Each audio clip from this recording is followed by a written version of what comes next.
Welcome to the smartest people in the room. We are glad you are here, and just by showing up, you are already demonstrating your very own smarts. Today, I am pleased to present two highly accomplished music execs whose work mostly takes place in the trenches, meaning in the studio. We will do a deep dive on how AI is impacting their businesses and learn more about what they are up to both now and in the future. And I promise you will leave here smarter and more enlightened than you arrived. Before we get started, please let me take care of some business. First, to the audience, please feel free to introduce yourselves in the chat window. The reason we do these webinars is twofold. First, we want to showcase really smart people and the amazing work they do day to day in the music industry. But the second reason is a bit more nuanced. Many of you know that I am a music industry headhunter. I run the music practice at Turnkey ZRG, and I place music executives in roles throughout the industry. So by definition and function, I help people connect with companies. In this series, my goal is to help you make more connections, and I invite you to take full advantage of that opportunity. Specifically, I invite you to engage with the speakers and the other attendees in the chat of the Zoom. Please introduce yourselves, share your LinkedIn profile, say hello to your friends, and make some new ones. And ask questions of our speakers. Also, this is very important. Please make sure your chat is set to address everyone, not just the host and speakers. I want to thank our program sponsors for without their support, we could not keep this free. Special thanks to MedJet, Turnkey ZRG, the Tennessee Entertainment Commission, Tennessee Brew Works, and Better Than Booze. So let's get down to business. Today, we welcome Rich Keller. He's a highly skilled and experienced audio engineer known for his ability to bring out the best in his artists' performances. With a deep understanding of the technical aspects of recording and mixing, Rich is able to create a polished and professional sound that helps to elevate music to the next level. He's worked with a wide range of successful rap and hip hop artists, including DMX, Swizz Beatz, De La Soul, Nipsey Hussle, Nas, Miles Davis, Alicia Keys, Lil Wayne, Mariah Carey, Method Man, Jadakiss, The Lox, Snoop Dogg, Chris Brown, Rick Ross, J. Rule, and many others. Wow, that is a Hall of Fame menu right there, Rich. Incredible. Big time. Rich's career spans the breadth of hip hop since 1992, earning him an official OG status. Welcome, Rich. It's a pleasure to have you here today. Hey, Tom, how are you? Thanks for having me, man. Awesome. I get tired just listening to the list. Oh, man. And also joining is David Ronan. He is founder and CEO of ROX, a pioneering music tech company reshaping the creative industry with AI-powered mixing and mastering solutions. His mission is to democratize audio production, making professional quality audio accessible to creators of all levels. A leader in AI music technology, David previously served as head of research at AI Music, where he spearheaded the development of Infinite Music, an adaptive AI music generation system that produced millions of tracks across diverse styles. This innovation contributed to AI's music acquisition by Apple in 2022. David holds a PhD in electronic engineering and computer science from Queen Mary University in London, where his research focused on intelligent audio production tools, including fully autonomous multi-track mixing systems. His expertise spans digital signal processing, machine learning, and software engineering, with previous roles at Native Instruments, Northrop Grumman, and another company I can't pronounce. My bad. Passionate about the intersection of creativity and technology, David is committed to empowering music creators and redefining the future of audio production. It is my pleasure to welcome these two rock stars to our platform today. Take it away, boys. Nice one. Thanks for having us, Tom. Yeah, Cheers. thanks. All right, Rich, how are you? I'm doing all right. It's been a minute, but good to see you again, David. Yeah, we actually haven't spoken in a while, so it's Yeah, always good to catch up. exactly. Yeah, I guess probably be good to, I mean, it'd be good to maybe discuss, I guess, how we know each other. Maybe do you wanna, will we kick off with that? Yeah. I think it was all on my side. And but before I get into all that, I must say there's no pressure of having a title like smartest guy in the room, and then have you introduced with all your PhDs and this and that, and I'm just like, wait, I just mix hip hop, and make music. And you know what I mean? You've got the list of, so, anyway, I'll try to just, I'll try to, the older I get, the more I know I don't know. So it's getting harder and harder to be smart. But anyway, that all aside, yeah, it was, I've been mixing for over 30 years now, mixing records for hip hop for Def Jam and Sony and UMG, all the big labels. And through that, I've always evolved with the technology, and I've always been Mm. a part of the next thing, the next thing. That was, I started by playing bass in professionally here when I got to New York, and then I evolved into programming synthesizers when the DX7 and hit the scene in the big analog synths, and then after Lovely. that it was did the Digidesign, which is now Avid, right? It was first Yeah, yeah. tools, and it was just a stereo. It was in 1992, and my buddy Adam was using it to take curses out of hip hop songs. And that was my first introduction to digital. Then we got our first album to mix, and through him, and then we synced up a 1-inch 16 track with the DBX Type 1, which was new, once again, a new technology. Always Yeah, leave, yeah. and we had a SE, a Mac SE running Vision synced up to the 1-inch, and through an automated board, another more technology. So every step of my career, and that's just the beginning of it. I could go on and on all the way Mm. through now. I mean, that's 92. I could take you through the museum, the evolution of audio technology. But let's fast forward from then to, like, a few years ago. I started, I guess maybe what, 2020, 2021, something like that. There was when Apple launched spatial audio. Yeah, yeah, yeah. Was able to be involved in a lot of projects for that, as it was just initially, brought out to the public. And quick enough, we found we needed some tools to separate audio that would, if you didn't have the multi-track, how are you going to Yes. specialize and noise? So anyway, so this is where I jumped in and said, hey, well, let's look at all these platforms, and there were only a couple at the beginning that could do it, that could Mm. separate stems or any portion of music, separate things, remove the reverb or something like that. Basically using AI to manipulate sound. So, and that was my first interface with that kind of, with AI.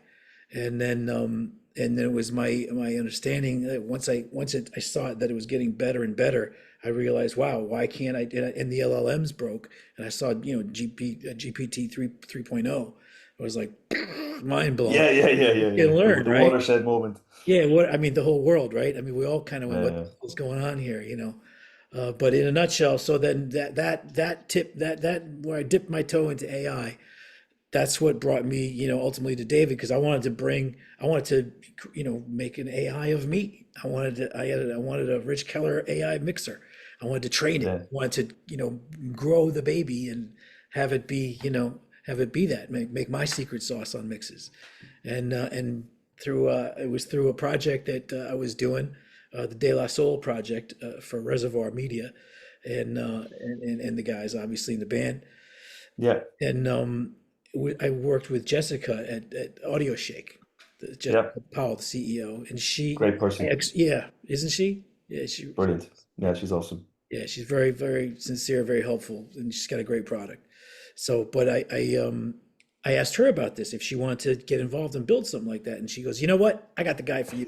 Yeah, This is yeah. David. David, this is David's lane. He's all about this, and he's the best at it. So here you guys go. You guys go ahead and play, and that was it. That's when we met, and then Yeah, I remember because we met at the AES yeah, show in New York in person, and we went to Flux Studios, Fab's place basically, and we far just kind of across the laid. street for a minute. Yeah, Yeah, that's check the jukebox. that too. That was the real work. That was the real work that we did to it. Yeah, Mhm. and then we basically, yeah, we just kind of discussed how we could work together and figure out how we could build a system that would model the work that you've done essentially, and the good mixing you can do. And yeah, I guess that's kind of the rest is history. I'd be interested to know though, like because like you've obviously got long history in music production, and AI is obviously the new thing now. But like other than like source separation, how else have you been using AI in your kind of workflow? And I think I'd be interested to know as well is like, well, the artists you're working with now, how are they using it? If are they using it? Are they scared of it? Are they? No, our artists are productions I've been dealing with. Yeah. For example, like the Godfather of Harlem TV show, we had some issues there the producers used AI for just some of the samples, just pieces. Yeah. As instead of sampling from a record you got to pay for, create a sample with AI and Mm, pop it in, use it like that, which is one big use case that's going on now. yeah. And a lot of the music companies are jumping on that format because it's not really creating a new song per se, it's just creating a sound, right? So Yeah. it gets away from the whole copyright issues, you know. But that aside, it's you use as samples. Now, one way that I've found that I'm using what's generated by the AI, because there are a lot of people I'm working, well, not a lot, I would say a few, and they're well-known producers that are like using AI as a tool to write a track. So they'll do Right. writing, they'll evolve the production and evolve the songwriting inside either Suno or UDO. Most all the guys I know use Suno. So Really interesting. as far as for this purpose. So in what you get, you know, is a track that has a flavor, it has a sound, but it's like somehow, you know, it's still lacking and you know, in certain elements maybe, or the sounds aren't quite as good, but the vibe, it's the demo, it's the rough. And Yeah, yeah, yeah. my career has always been chasing the rough. Like I've been chasing the rough with everybody. Everybody says, you know, here, I want Rich, I want this is the rough mix. I want it to sound like a record, but I want it to sound like my rough mix. I want Yeah, the yeah, yeah. same precision and not the same energy and the same presence. So, Yeah.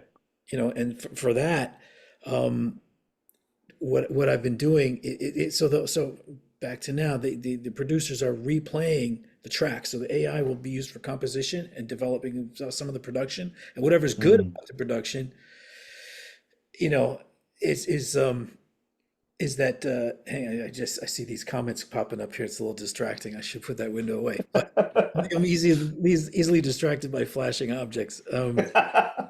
You know, putting that once they recreate the rough, Yeah, once they recreate the production over the rough, I'm yeah, still finding I have to then go in and isolate things like the bass sound. The yeah, yeah, replication yeah. is just not good, so I'll have to go in there and stem separate it out there and bring that in. So I'm actually pulling elements out of the rough, just like I would in a rough mix. I've done many times where people have brought me the multi-track. They got a rough on cassette and then multi-track in the on the disc, and some they lost the snare drum, so they replaced it with one that was really close. And they're like telling me it's the same drum. I'm like, yeah, bro, it's not. It's Yeah, not. yeah, yeah. Don't gaslight me. You can tell Mariah that it's the same drum, and even she said it's not the same. What's different? I'm like, and she's looking at me, and I'm looking at you, like, bro, that's not the same drum. Don't tell me. Yeah. So I wound up in that instant, I had to actually sample it off the cassette at one point where there was a drop where the snare played alone, and I flew it into the record, and it was one of those waha, you know, Yeah, yeah, yeah, yeah. save the day kind of moments, you know. But anyway, I digress. Um, so where was I? So bringing different ways that I use AI in my work. Um, it's sometimes I'll steal some sounds. Let's put it that way. I'll steal sounds that the AI has created that are so perfect and right. I'll just Mm. and use it and So trigger. you're using it very much in an assistive way, Yes, and not in a replacement way. And I guess that's probably the best way to use this. for I now. I mean, mean, I have a lot of the plugins that, you know, I have three different like AI plugins. I'm not sure if they're really AI or what they're, you know, what, yeah, yeah, yeah. you know, that term. I mean, actually, that's the stuff I wanted to ask you about. If you could talk about like, just give us a little breakdown because there's AI, and then there's like what neural nets, and then there's learning, and then there's like, but some things are not learned. Some, I don't understand the difference. I'm confused when I hear AI. What does it really mean? I'm concerned. I'm interested in does it learn every only, you know, explain how AI different levels of AI work. That I'll shut up then. Yeah, I mean, there's like AI is kind of like the big super term, if you get what I mean. There's like the umbrella term, should I say? Yeah. And then under that, you kind of have machine learning, which is where it's actually kind of trained on data, essentially, where you have to have big data sets and you have an algorithm that learns the distribution of the data and it can make predictions on it and it can go, or it could like it can you can give it something, it can tell you the difference between certain things, if it's a cat or if it's a dog, images, that kind of thing. So Then you also is that what I'm sorry, but let me dummy questions in the middle. So is that what an LLM is? Is that a like ChatGPT? Is no, so that's kind of generative AI. So that's like the first, like kind of like the evolution of it kind of like when AI started becoming a thing, I suppose 15 years ago in like say academia and before it became the mainstream, it was very much kind of using AI to classify things and okay, like say in cars, like self-driving cars, they'd be like, that's a stop sign, that's a pedestrian, don't hit that, that kind of thing. But generative AI is kind of what we're seeing now essentially, where it can generate something out of nothing. You can get it to go, Right. okay, Pat, ChatGPT, can you write me a story about a mix engineer who does hip hop? It'll give you something about that. Right. Um, But is that learning? Is it learning from us? Like when I type into ChatGPT, is my input becoming fused in the smoke up there? yes, I think some of the models do that. I mean, like if you think like ChatGPT, the best like an LLM is like just an autocomplete on steroids, basically. Oh, It's just like it's because it's just trained on like just so much data. It can kind of predict based on what you've written into what's going to happen next. But then you have all these other things where you could put in called reinforcement learning, where essentially it is learning from you. You go, okay, tell me a story about whatever, and you go, okay, I really like that. And then it's learning from that as well. So there's so that's kind of what you were on about there, where it is kind of right, learning from the input and right, stuff. yeah. So yeah. So Um, clearly there are different types of AI that differentiate. They're not always learning. I guess the assumption I had, maybe wrongly so, was that it's always learning. It's always like learning and soaking up knowledge. But Not necessarily, not no. not the Some case. some of Yeah, them are just they're trained already and that's it. They just do their job. And then if that person who created it once like suddenly gets a load more data, they could retrain it and make it better. I see. And that might be something because like you said, they could be learning stuff from say a user of an app or whatever. You can do that Yeah. essentially, and that's how a lot of the stuff works, I would say. Well, thanks for explaining that. No worries, no worries. Clarifies it for me. It's always a big kind of black box, you know. Yeah, I And guess when then, it's applied to audio though, it's a bit trickier. Well, audio and music because music is just so subjective and there's emotion and it's like it's funny like when I first started doing all this kind of AI machine learning stuff, we were kind of using machine like we were analyzing the signals with mathematics and kind of feeding that to an algorithm to make predictions. And then we started actually feeding it images of sound, and then it was making decisions on that, which I thought was quite interesting. So, what like, 'cause you just what's feed it an with image of sound? What's an like image? like a spectrogram, like Oh, like the yeah, 3D, yeah, yeah. yeah, with the ridges. Yeah, okay. Like the So then it started topography, learning from that. range, yeah, all right. So that's Yeah. kind of how it's evolved, which I think is really interesting. So the snapshots, well, yeah, like a bird call or whale song, you see it on the graph, right?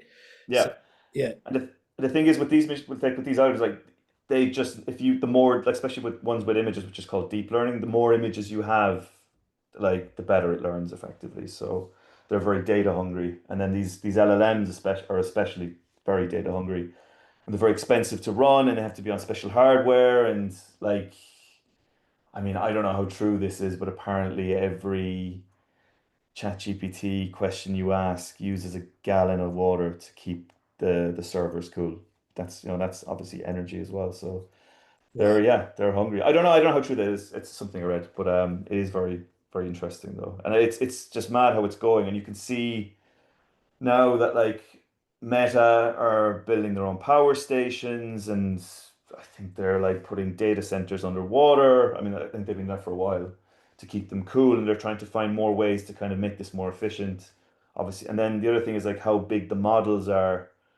If it's a big model and it's trained on loads of stuff, you have to have it on lots of, computing clusters and one, and they're trying to like make them smaller. So it's just mad. It's just where it's going is insane. And a lot of it is like having the firepower, i.e., having the money Right. to be able to kind of train these things. That's why like big tech are kind of just running away with it, I suppose, in some ways. But like what was interesting was I don't know if you remember a few months ago, there was this Chinese startup called DeepSeek, and they were able to Yeah, I was just gonna say, train like a really competitive, really good model. I think it only took them like $2 million or something. I know only $2 million, but like right. vastly cheaper than what like the lads at Meta and Google were doing. And I think that was a big moment. That like Isn't it things something, are didn't they like piggyback? Didn't they actually like plug into ChatGPT and somehow train off of that. That's kind of what They I heard. did, yeah. I think that was the sneaky So thing they it's did. I a thought it sneaky was, thing. Yeah, it's, so yeah, it's already you're just. I mean, I think of AI as like this smoke cloud, this dense fog, right? Out of which things, boop, little drop words drop. And the same with sound, picture, all that. The picture is going crazy. I just saw there are models you can download from GitHub that blow away the VO3, the new Gemini 2.5 video with the speech, which yeah. I tried and it's amazing. And this blows it away, and you can download it and use it on your laptop. Yeah, yeah. I mean, the pace at which it's moving is just impossible to keep up. I mean, every day. I mean, I'm subscribed to this letter called TLDR, which basically breaks down all the tech news every day, and I'm like, I don't know if I can look at it anymore. You know what I mean? It's just Yeah. trying to do what I'm trying to do, essentially. You know what I mean? And keep up. It's struggle. But what is interesting though is like there are a lot of AI companies out there that claim to be AI, but they're just built on ChatGPT. Which is there's nothing wrong with that. I mean, a business is a business at the end of the day, but like some of them claiming that they have built it themselves. I think there's which is quite interesting. You see a lot of that stuff. What? Um, but No but there copyright are for the code? I mean, don't they have to be plugged into ChatGPT? Like, well, this is it. Like if ChatGPT suddenly went down, their business goes down, so they have a dependency. So wow. it's yeah. There's a lot of that. There's a lot of that, which is fine. Obviously, I'm in a business, today, but you are kind of beholden then to the big tech giants. Essentially, you don't stand on your own 2 feet.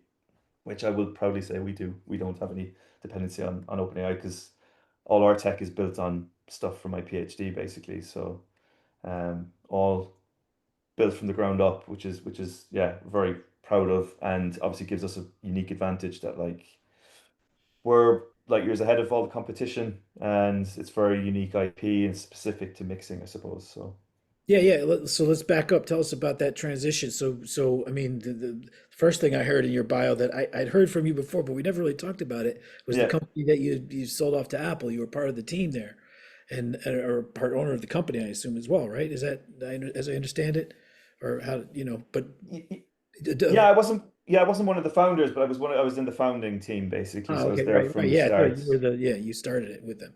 So, but yeah. So and what did that product actually do? And what that was a what 2019, 2020? You said 2020. 2022 was when we finished it, or we yeah, Apple bought it basically. But yeah, what we were doing was it was kind of we were basically creating music with AI, but before the Sunos and the Udios of the world came along, because the technology was different then.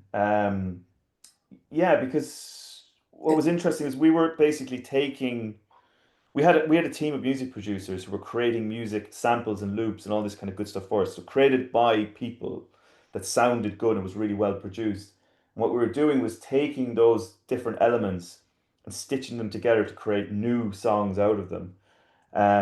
And essentially the way it would work is like you could go, give me a hip hop track that's, I don't know, 92 BPM, the key of A minor, and I want the drop to be at 30 seconds. And it basically you could do that and give you different variations of it. And then you would be able to kind of, even if then you go, okay, extend it to a minute, it could do that because we had the fundamental kind of building blocks of the sound, and we had the machine learning and AI basically put them together in a harmonically and like in a musical way that made sense. Cohesive. So it Yeah, yeah, sounded good. yeah. And the beauty of it was it retained that human element. And I think at the time, we were the only people doing that. I think maybe actually Moobert or another company were doing something similar. But everyone else was like using AI to like learn composition rules and then feed it to MIDI. And it didn't really have like it sounded like musically some of it sounded fine, it sounded good, but like it just didn't have the human feel to it, I think. And I think Yeah, that's where we stood out. yeah, And like the reason why we're like our business model was basically to sell it for advertising because like you want to create an ad for Spotify, whatever, and like but you want to license a song, it's you have to pay for the rights to it and it's complicated and it takes time. With this, you go, okay, boom, I have an ad. The ad is 90 seconds. This is what it's about. I need it to be da da da da. Here's the spec, and we basically generate the track like that instantly. Um, so yeah, we were doing that for 4.5 years. A lot of exploratory stuff at the start, but it was right coming up to the last year. We'd like, all right, we've got something, we've nailed it, basically. But then obviously Apple kind of yeah, Swooped in. It's swooped in, loved it, like and the yeah. seagull at the beach with the kid's hot dog, right? Flew away But with it. Yeah, yeah, but it was no, it was successful, and I mean the great thing about it was like I worked with a really good team, and I learned loads doing that with the guys there. Like the founder had previously exited already as well, so I was really with a good team, and that allowed me to start Roex, which was the beauty of it because I had built up 4.5 years of startup experience, and I had some money basically. So yeah, so that's when I went back to the university. I said, let's spin out and commercialize my PhD research. was that your PhD then? That Yeah, that was it. So like basically the end of the of my PhD, I had some kind of intellectual property around multi-track mixing, but like the problem was it was absolutely useless anyway because you need to run it in a lab on a computing cluster. You could only mix 4 tracks. They had to be in mono.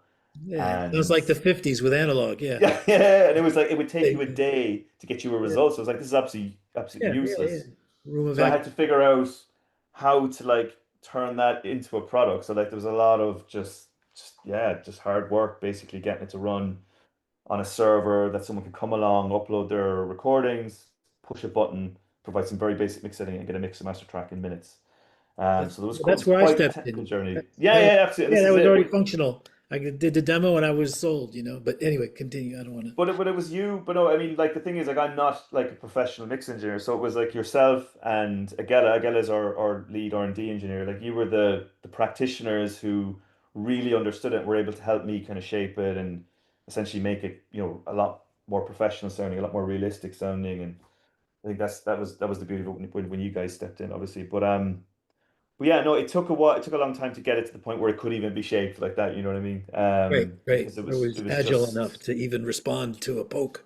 Yeah, exactly. I mean, it's still like up until only recently, like it's still been quite slow to like because you are when you're dealing with like you're trying to mix 32 tracks of Yeah, high definition audio, it takes a lot of processing, as you can imagine. And we're solving that now where we have a system for that'll do it a lot faster. Um, but yeah, it has been challenging for sure to get it out there. Um, One of the reasons being that like a lot of people, I mean, obviously we know, but like a lot of people might not necessarily know the distinction between mixing and mastering. And right, because there's a lot of mastering companies out there already, right, obviously Lander, who set the scene for that with their AI mastering back in 2013, I think. Um, they've kind of set the scene for that, and there's been a lot of companies who've kind of replicated that business model. And I think a lot of people when we came out, we were like, "Oh, you're just like Lander." We're like, "Well, we're not actually. We're doing multi-track mixing." And I guess and like Lander have done an amazing job, and they've gone very much a different path to us. They've gone into fully in music. They do plugins now, and they do samples, and they've right, gone horizontal. Where we're going with it is like we're applied to music right now, and it works really well for music, and we love music. We will keep going music, but like the tech underneath, as you know, like has applications in film and TV post production, right. video games, and Yeah, that's where we're taking it next, yeah. essentially. Powerful audio tools. Yeah, this is it. Make people like yourself to be able to work faster. I mean, this is like going back to AI being assistive. Essentially, the idea is that you're being a DAW and you'll be able to push a button and it'll do all the corrective mixing. It'll do like the rolling off the certain frequencies that you just do. This the stuff that's not fun. It's not creative. You're just doing it to get to the point where you can then doing your creative mixing, which you know obviously very well. right. And that's kind of what we want. Where we're going with it essentially. Yeah, and it's great. I think you've got we talked about doing the say it the Style transfer. style transfer. I don't know why I've got a block on that one. The style transfer of actually having name engineers starting with me and my friends and all that to Yeah. train models, but also aside from that path, which we're still working on, um, there's the mastering element of ROX, and then there's the multi-track mixing element. So I Hmm. mean, without doing like a whole commercial for ROX, but that's the reason we're together. Yeah. More than just friends, and you graciously offered me a Advisory position. advisory position, so I'm happy to be on board in case people didn't realize that we're in cahoots, you know. So Yeah. Yeah. that aside, I'm just curious to understand even more about the platform, just or from the back end because we never get to talk about this in depth. so much is there a difference between what you're doing in the mastering as a two-channel master versus what you're doing in multi-track situations? I'm sure Uh, there's some crossover in yeah, good processing, question. but where's in the analysis of the input, or I don't know, the Yeah, it's a good question. Without going into the depth and giving the secret sauce in yeah, public, yeah, but is there yeah, even there is, there is. I mean, the system that sits behind the mixing and the mastering, the same kind of like decisions on how to apply EQ and compression and all that kind of good stuff are quite similar. But you got to remember that well, obviously with mastering, you're going to have a stereo track, so we don't have the obviously the individual right? thingies. So Stems, yeah, yeah. therein is where we kind of have some magic to basically figure out how to remaster or not remaster, meant to master it effectively to make it sound good. But we kind of yeah, we essentially optimize it for like punch and clarity, Mm. and obviously get it to a But desired there's a output. different intention that Yeah, specifically has to do with one, the limitation of the source file, and two, the next steps you'll go to address those limitations. So then that's but the actual processor is the EQ is the EQ across the whole platform. Or, yeah, you don't have different. Yeah, all right, I get it. Yeah, that makes yeah, sense. pretty much. It's different where it needs to be. So Yeah, yeah, yeah. yeah, yeah. But that's also a big part of the business model right now, isn't it? The mastering is Yeah, I mean, yeah, it's like yeah, we work with United Masters who have been really great to work with. We actually yeah, all their stuff gets passed through to us for mastering, and nice. yeah, we're working with Music AI as well. They do our multi-track mixing. Yeah, so it's yeah, it's going well. We've got customers who really like it, and then we've got the B2C business obviously as well. That's going really well. It's growing, yeah, month on month is awesome. So yeah, and it's I think for us like to be in the DAW is where we want to be, and we've done some kind of lightweight DAW integrations, and we've got more to come. But like you know this, like the DAW is the center of gravity, and I mean that's where you're creating. That's where you need to be. But having a button in the DAW that can suddenly get you to 90% is kind of, the best day out really, because you're just, suddenly you're able to do 30 mixes a week as opposed to 10. You're being paid per mix. Yeah, Happy right. days, Yeah, you yeah, know? yeah, exactly. I mean, but for DAW integration, the holy grail there is really about just like any studio gear, there's only a few spots in that rack, and there's a few. You got the Yeah, like you got your LA2A, you got your classics that have been there yeah, forever. And it's funny that actually some gear, from the old days is still the most sought after sound for now because they solve yeah. very basic problems. The LA2A, limiting opto, compressor I mean, like solve. That we have models for both for the like, and we did the pull tech because of you. Actually, that was your idea. We've modeled both the LA2A and the pull tech because we know they're just the go-to and they solve problems and they work so well, and they'll be around. I don't know. I mean, for how I'll long? have I to mean, work on those EQ, those curves, yeah, compression curves, the knee, the opto setting. Well, the attack and release are perfect.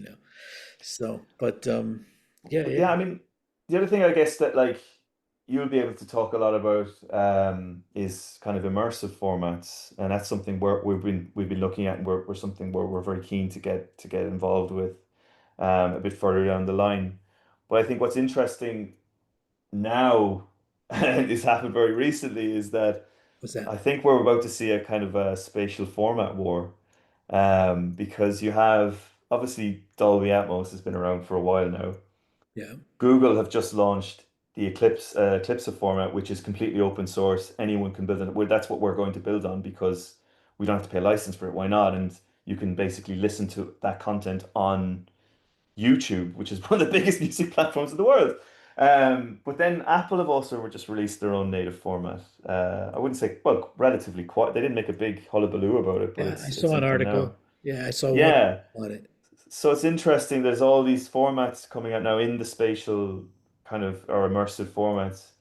What I like about the Google one is because it's free. It's kind of like it's kind of like Switzerland. You know what I mean? It's anyone can use it. Like with obviously Dolby Atmos, it's kind of like cinema down. You have to pay a license, expensive. With Eclipse, it's creator up. You know what I mean? Anyone can integrate it, which I think is awesome, and that's what's really kind of drawn us towards it. And we've been talking to them about it. So what would Um, what would that entail though? So we would just be serving content just like we do to Apple now, and those who use that format would, like Tidal and Amazon, they also use, and Deezer also use the Dolby Atmos format. So we're gonna be Yeah, it needs to be adopted. I mean, I haven't seen anyone adopt it yet other than YouTube, but I mean, it's early days. That's the thing, you know. So right, I right. know that like in Chrome, in Google Chrome, you will be able to like you won't need you'll be able to listen to stuff through it. Basically, if I basically in our Auto Mix app, if we create whatchamacallit, an Eclipse mix, you won't need to download it and listen to it through a render. You can just do it in the browser, which I think is really powerful as well. But So will it that's why have to be? I'm assuming it'll have to be encoded, or will it just translate from the Dolby, the ADM format, like Apple? I'm I mean, we don't know. It's early, right? It's early days. yeah, yeah, yeah. I think it's the Wild West out there, is what I think. Oh, 100%. I mean, And that's the thing, and it's ripe for disruption in terms of assistive tools as well, because no, there's no rules as well for immersive. I mean, you'll know this, but I mean, you know this better than me. Tell me if I'm wrong, but like, there isn't really like defined rules for mixing immersive, like there is, say, for stereo. For stereo, like bass goes down the center, kick you down the center, like that kind of stuff, essentially. UMG gave us some guidelines. We had a few packets over the years of like, okay, hear ye, hear ye. From henceforth, this is how we will be treating Atmos. On a rock mix, the guitars must remain, in the front third. Yeah. Just the vocal will not be dead center solo, it'll be split. So therefore, because if you actually accidentally play an ADM file, a source file from your Mm, computer, you could download when you can download the Atmos mix from YouTube, from Apple yeah. Music, and you play it back without the encoder on, the center channel will be soloed. Yeah. Yeah. Therefore you could steal a vocal. So this is what they were worried about. So we had to have a rule where you had to, have the vocal on multi-track, so you could never have a solo, or at least something else in with it. So you'd never have a solo vocal. People couldn't Yeah. steal the vocal. Anyway, but I mean, the formats now, they're all just handling. I just turned in one format. Well, I shouldn't say that. Sony has its own, but their system, the 360, this 360 RA, Yeah. and then they have the room modeler now for the headphones where they come in pink ears, It's right? amazing. I tried Yeah, it. I was there with you. I remember yeah. that is mind-blowing stuff. I just saw June from the Sony team over there. He's the head of that team, Yeah. and he we're gonna be getting together actually soon. Have a little dinner, have a chat. Mm. So there's a what was it? It was Sony. Sony gave NYU $7 million to develop a class or a study to no for it's for a class. It's for like a seminar class, I think, for the future Right. of music. You know what I mean? This type of thing. So to talk about audio, Yeah. serious, the future of audio, and so I'm going to be involved in that, talking to students and just Oh, figuring. that'd be We're all cool. figuring it out for ourselves here. Yeah, yeah, yeah, Been a yeah, crazy ride, man. I mean, actually, I want to address something here that somewhat Liv Carter said, just was copyrighted music. Has anyone begun to solve for the issue of copyright in AI music? And I can give you a little information on that, Liv. Yes, from my understanding, what I've been told by people with a lot of letters after their names, is that other than David, I know a couple other people like that with the strings, and so they've told me that as long as if the models are trained with the actual metadata that the rights and all of the credits due and all everything about the song, if you train a model and include the metadata, that it is possible to then get a Attribute. dashboard feedback out of what's been used, what's gone through the meat grinder, and what's in this hamburger, which steaks are in the hamburger. It can tell you. It might be a micro percentage of a million different songs or 100,000, but it will parse it out for you of what influenced this. And you might have to have thresholds of degrees, like you gotta have over 1% to be considered or something like that. I don't know, but it's in the works, and people are wrestling with that. And I mean, they have to solve it. I mean, yeah, that's yeah, just that's they it. will. They will. I mean, come on, we've got Bitcoin and all that goes along with that, the blockchain, right? Yeah, So there are ways to lock things up and give things a unique identifier and it's make true. it all true, at least until quantum computing happens. Right? I mean, I watch a lot of YouTube, but will the Tom asks, but will the copyright holder actually get paid? Well, if they're within the system of the majors, just with, well, as well as the majors pay artists now, or Spotify with their streaming pennies, their trickle of pennies, it'll just be another trickle of pennies, so because the labels are, it looks like the major labels are suing Suno and Udio for trading on copyrighted material, right? So Mm, but now it seems the argument is swaying, like, so they're not going to shut them down, they're going to do what they did with Spotify in the past, which is basically cut a deal, take a percentage, and take a rev share of the whole thing. And my wish, right off into the sunset with money bags. yeah, exactly, as they always do, just dilute, and just rape the artists, constantly. That's what they do, and I hate to say I'm part of that landscape, that ecosystem in the music industry. It's so sometimes I'm like, wow, I wish there were better ways to do it, and there are some people also that I'm talking to that are dreaming up better ways to do it, but it's too early to comment on all that, and who knows? The great dilution is happening. You know, Yeah, everybody can make music, at a whim and discard it at a whim. yeah, yeah. And it's, But it's this is it. I mean, like it's so bloody easy to make music these days. You know what I mean? right, You've got, I mean, you've solved a lot of the problem. I wouldn't say they're problems, but like a lot of the steps involved are a lot easier than they were, say, 5, 10 years ago. Obviously, mixing and mastering, we do that. yeah, Um, but like getting samples, I mean, you're like even like I don't have much time to make music anymore, but like I used to be really bad at like drum programming. It's just my thing. I just really sucked at it. But yeah, now you can just you can get it to generate stuff for you. You know what I mean? Oh, I like that. You know what I mean? Then take it in and away you go. And like, right. it's It's like dial, hit the spinner to taste. If it lands on, yeah, keep going. But then, we've been doing that with, as soon as digital plugins came out and they had presets from the engineers, the great engineers put on their presets. yeah, Like you could just click through them and just boom, you got something you like. I mean, that's one step there already of like not really understanding why or what. Someone yeah, else's hard-won experience is in there of like, well, usually this microphone, these have these curves, and this is the most pleasing way to present that curve. mm, We'll put it in a preset, and like, so I'm clicking through it, and I'm like, I'm not benefiting. I'm benefiting from the knowledge and experience of someone else before me, but I'm not yeah, learning the knowledge. So, but I put in my 10,000 hours or more, and I've learned how to, like, all right, well, let's see here. yeah, What's yeah, yeah, actually happening? You know what I mean? And so I've developed my own stamp of like what I think things should sound like, that are more personal. You know what I mean? yeah. So all the AI stuff is just so very generic and it fits right in the circle, and that's, Well said. it's I mean, just I think the beauty of it is like it keep like if you're part of the journey, the creative journey, being an artist, and you can take little bits of it and it'll make you faster and get to where you want to be faster, that's great. You know what I mean? That's perfect. yeah, But as long as like I mean, I guess with Sooner you can just generate a song with a prompt and like instant gratification. But like, there's no fun in that. Like, you know what I mean? It's like it's fun for right, about 10 minutes when you make a song about your dog eating too much butter or something stupid. You know what I right. mean? It's just like, but Well, like, speaking, that's what I was talking about earlier. Is like there's people that serious creatives are using it, but it can only take them so far.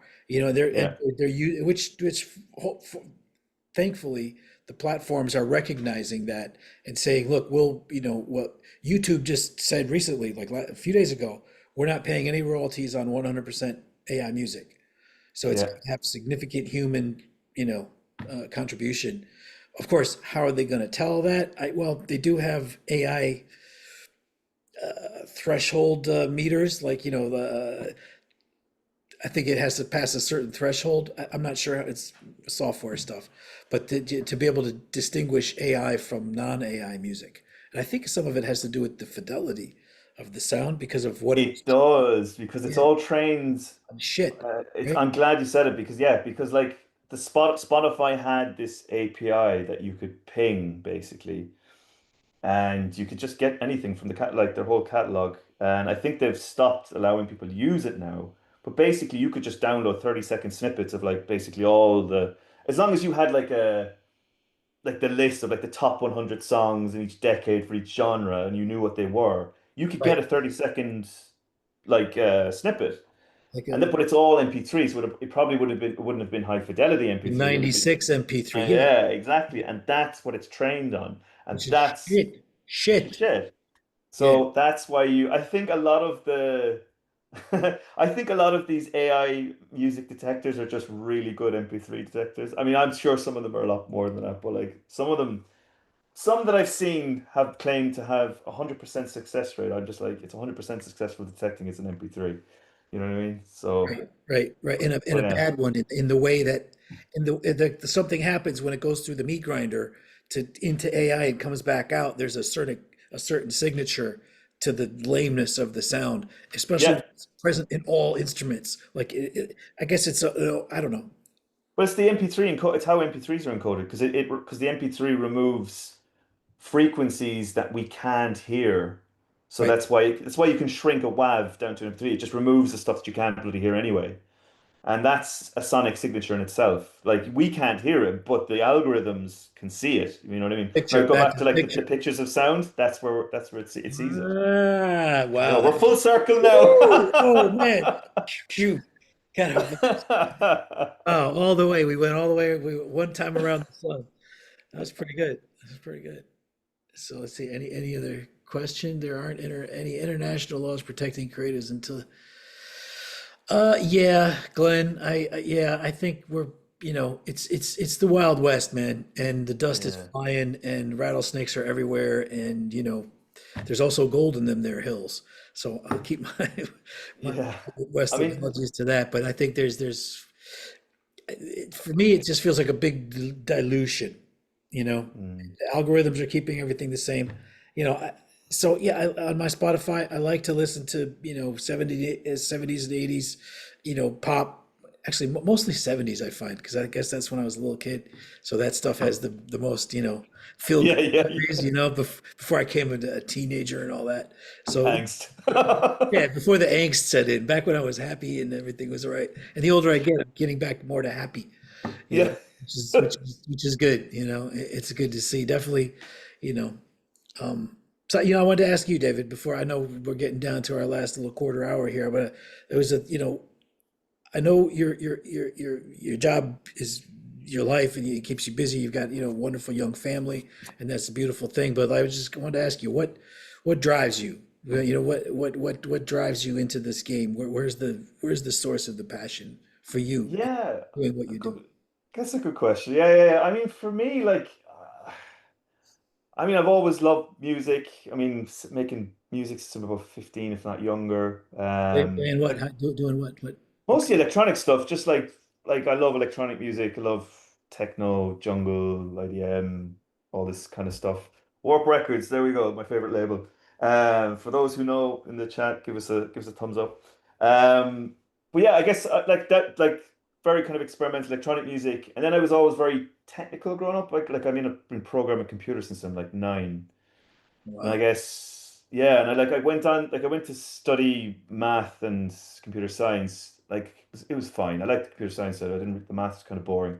But like that kind of like I wanted to combine those two things, so I ended up doing a master's in music technology. And I was a year of like just fusing those two things. And I was like, oh my God, this is like my two things I'm really good at and interested in.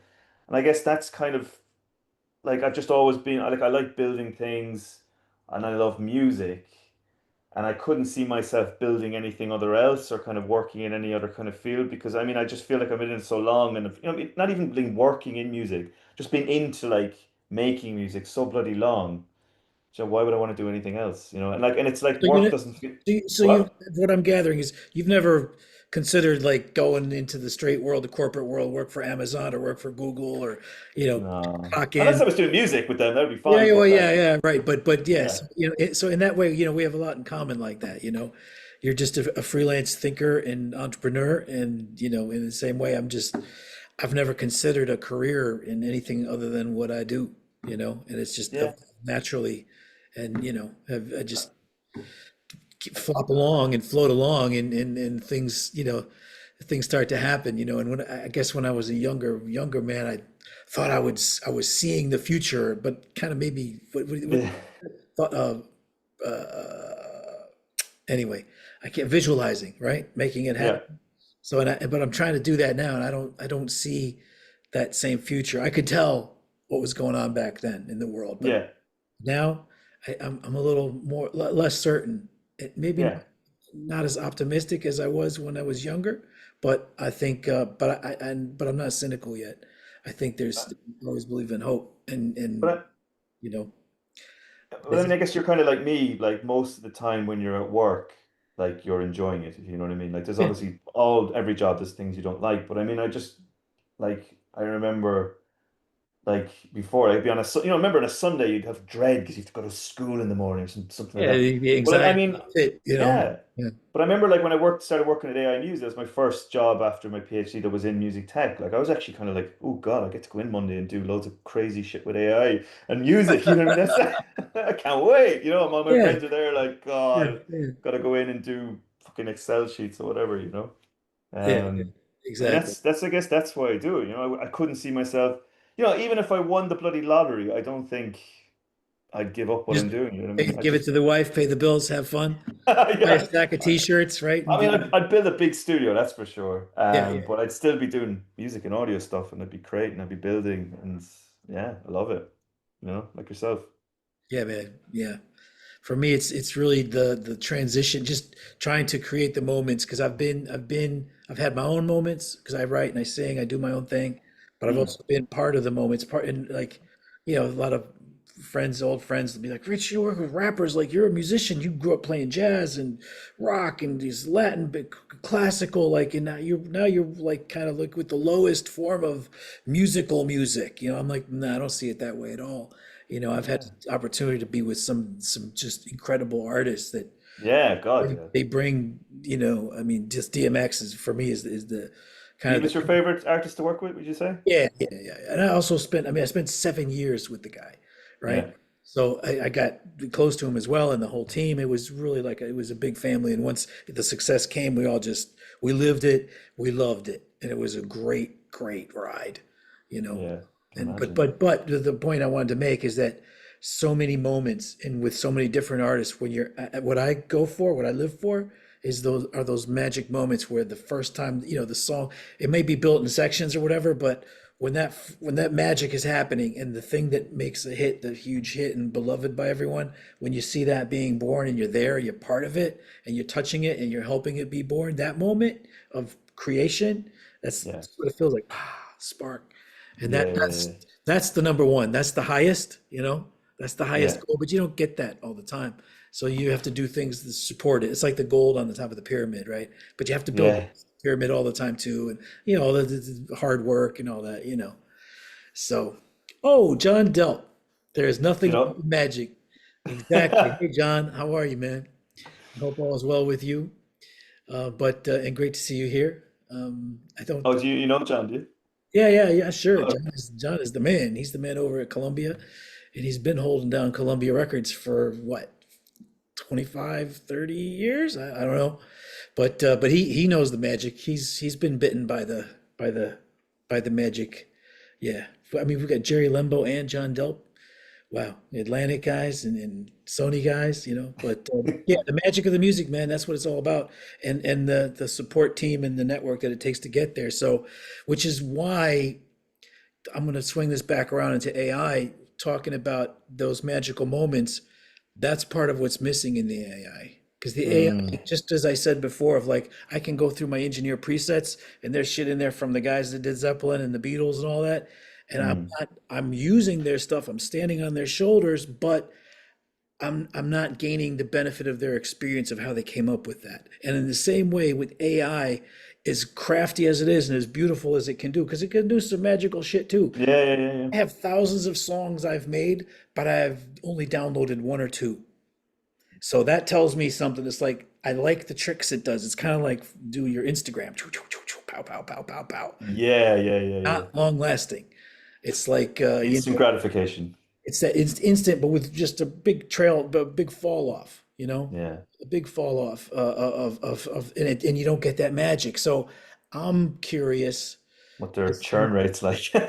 yeah, well, yeah, it's got to be nuts. It's Yeah. certainly I'm using more energy than the $10 a month or whatever I'm paying for it. Oh yeah, But yeah. that's I think that's the spark in AI where what the envelope I wanted to push, and I do, we will continue and we will succeed with the style transfer at Yeah. Roex Audio, little plug, is to get that personality Yeah. to happen again, to be able to, let's get to that point. You know what I mean? Because honestly, the best thing that my favorite interface with any AI is talking to Chat GPT. And now she's starting, well, I say she's got the Australian female voice. I like that the best. And it's starting to learn and remember. And it told me, I'm starting to learn and to remember now. And I told it I want smooth, casual, and it always kind of sounds like it's laughing, but it's starting to feel really familiar. And I'm just like, wow, and I can't wait for the day when I can actually tell it to, like, listen, I need to track. I mean, I'm totally just bespoke. I'm in Star Trek now, right? Except it's a music production suite. I need a 60-piece orchestra, okay? And I'm going to sing you the front melodies. I'll give you. I want you to do the harmonies like Chopin would, and the strings like Brahms would. Okay, the arrangements. All right, we'll start there. And here's the theme, and I want you to go to this theme and switch keys 3 times. Please go up. Like, to be able to speak to it like a musician and just be like, all right, here you go. Yeah. You know what I mean? And I'm like, all right, add timpanis now at all the correct points where Beethoven would put them. Like that. Which I think that's very close. You know, Really. I think Would you that not take the fun out of it though? Do you not think that's making it a well, bit but I too think it's easy? going to come all the way back around to where Yeah. where it's so good. Because right now it feels like a Lego erector set. Like my buddy Dan just sent me yesterday. He said the best chess player in the world just creamed Chat GPT 4.5, and it didn't lose. He didn't lose a single piece. It couldn't get one piece off of him. And we're like, wait a minute, what I mean? And then I'm doing simple research in Chat GPT, and I'm getting this hallucinating shit. The links to nothing. I'm like, what Yeah, is this? yeah. You know what I mean? So I feel like there's a little bit of hype going on as far as large language. There's quite a bit of hype, all right. The It's like PhD level of intelligence PhD bullshit. level. I don't Yeah, it's know. not about that. Yeah. So but anyway, Don't believe the hype. well, don't believe the hype, but definitely use the shit out of the tools. Yeah, And yeah, yeah. and I must say I've been a proponent of that, and I've already ridden one wave in with the stem separation and doing all that kind of stuff. Yeah.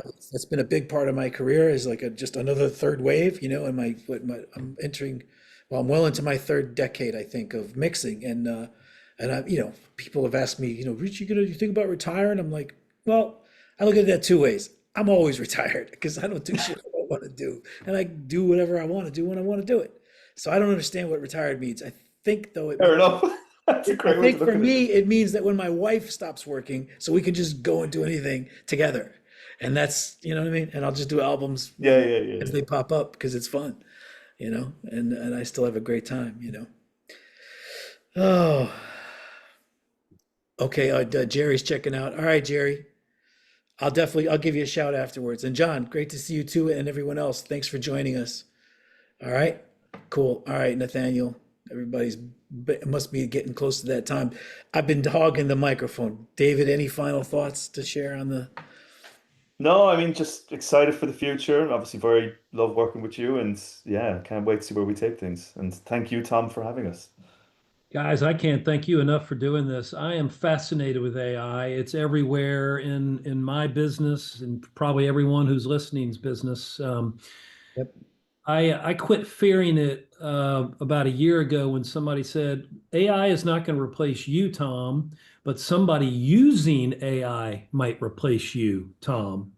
And Oh that dear, yeah. kind of sunk in for a moment. I was going, oh shit, I better get with the program and start figuring out how to use it, lest I get left in the dust. Mhm. So, gentlemen, this has been awesome. Rich, I would love to hear some more war stories about some of the artists that you've worked with sometime. I regret we didn't get much of that Oh, today. he's got Oh, we plenty. get you just Google me. I would love some kiss and tell, so to speak. Yeah, if you've got a different platform, one that goes on at nighttime, only after dark, then we can talk about that. But we got to have Dave live in from a pub, okay? He's got Yeah, yeah, yeah. closing out a pub, and then we can have that conversation. So, but yeah, sure, yeah, I'd love to.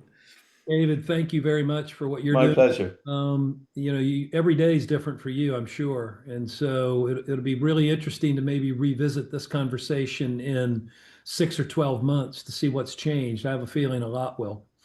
Yeah, Uh, yeah, absolutely. Yeah, to I the can't audience, wait. I told you guys you would leave more enlightened and inspired than you arrived. I think we delivered on that promise. So, with that, I will say be nice to each other, go out and beat the heat somehow, some way. Take care, folks. Bye bye. Cheers. Cheers.